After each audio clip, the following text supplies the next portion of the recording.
Hey everybody, Jay Super Awesome here, and I would like to welcome you to episode number 7 of my horror movie spotlight. In this episode, we will be taking a look at 10 horror movies from the 1970s.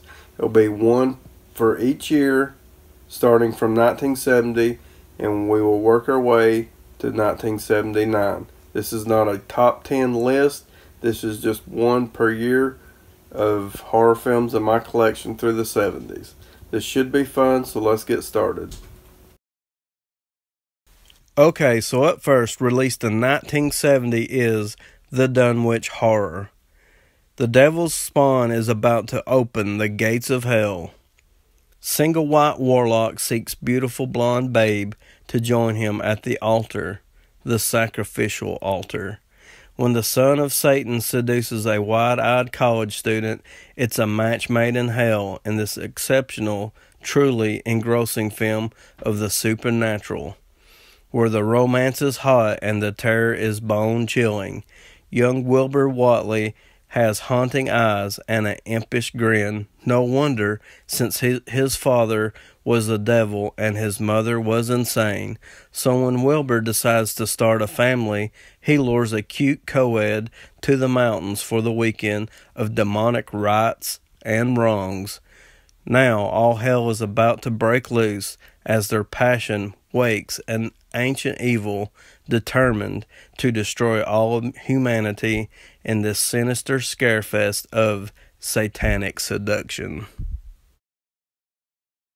Okay, so up next, released in 1971, is Daughters of Darkness. A chic, good-looking, and suitably 70s couple arrives at an extravagant and deserted seaside hotel after eloping. Stefan is wealthy and happily English, with a hidden streak of sadism, while Valerie is intelligent but inferior Swedish blood.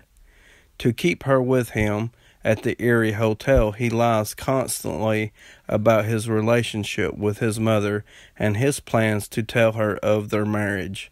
Meanwhile, he has mysterious phone conversations with an older, dominant, and pampered sissy.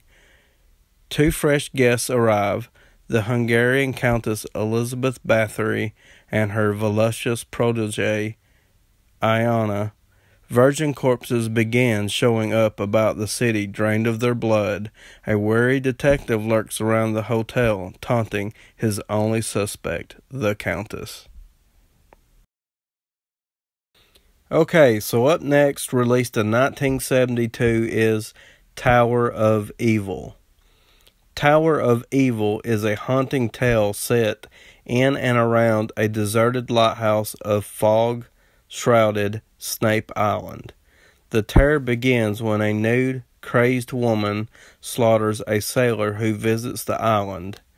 When she is taken back to civilization and an ancient relic is discovered, an expedition is mounted to solve the mystery of the island, which leads to a series of psychosexual murders. Up next, released in 1973, is The Legend of Hell House. Leave your sanity on the doorstep. It sits there, shrouded in mist and mystery, a nesting place for living evil and terror from the dead. It's Hell House. Rowdy McDowell heads the cast of this exciting chiller about four psychic investigators and the dark, brooding mansion they themselves call the Mount Everest of haunted houses. It's already destroyed one team of researchers.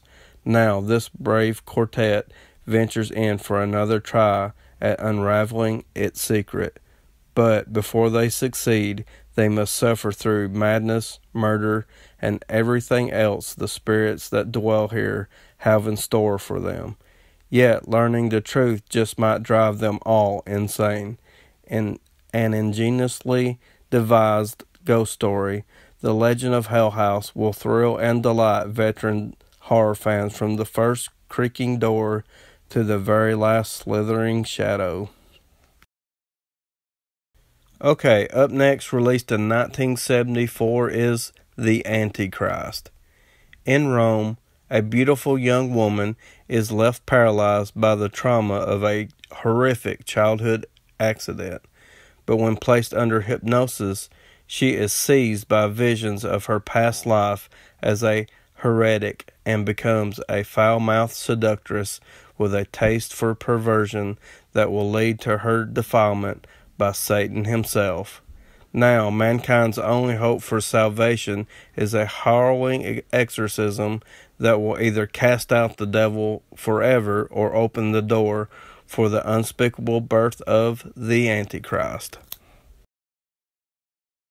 Up next, released in 1975, is Deep Red. An English jazz pianist living in Rome witnesses the brutal hatchet murder of a renowned psychic and is quickly drawn into the savage crime. With the help of a tenacious female reporter, the pair track a twisted trail of deranged clues and relentless violence towards a shocking climax that has ripped screams from the throats of audiences for more than 25 years. Next up, released in 1976, is Schizo. A little girl watches helplessly as she is the sole witness to her mother's murder. Years later, that little girl has grown up into a beautiful skating star, Samantha Gray. But after her wedding announcement is published in the local newspaper, a man who becomes more and more obsessed with her begins turning up everywhere she goes. Samantha's fear mounts as one by one her friends are murdered, and she becomes convinced that the stalker is no stranger. Up next, released in 1977, is Orca, the Killer Whale. Orca, the Killer Whale, is the story of one powerful being against another. A strong, determined fisherman versus an equally determined killer whale. When the giant whale's pregnant mate is maimed and killed, the whale seeks vengeance, smashing boats, attacking a seacoast village, and eventually luring his human adversary to a final confrontation on the marine creature's own Arctic turf. Okay, next up, released in 1978, is Dawn of the Dead. As modern society is consumed by zombie carnage, 4 desperate survivors barricade themselves inside a shopping mall to battle the flesh-eating hordes of the undead.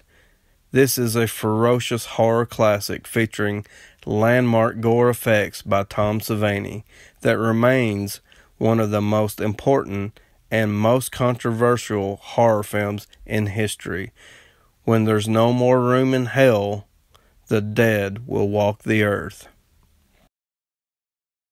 Okay, last up, released in 1979, is Tourist Trap.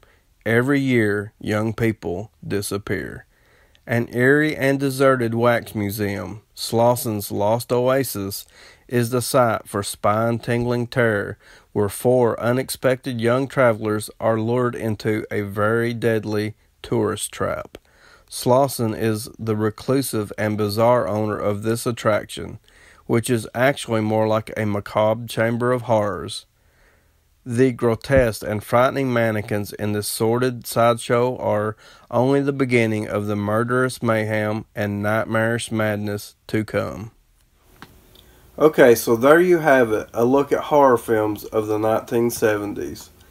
Please be sure to join me again next time for episode number 8, as we will be taking a look at list 2 of 88 films Slasher Classics collection number 11 through 20. Be sure to like, subscribe, and comment below. Let me know what you guys think of my 70s list, and I would like to thank you for watching.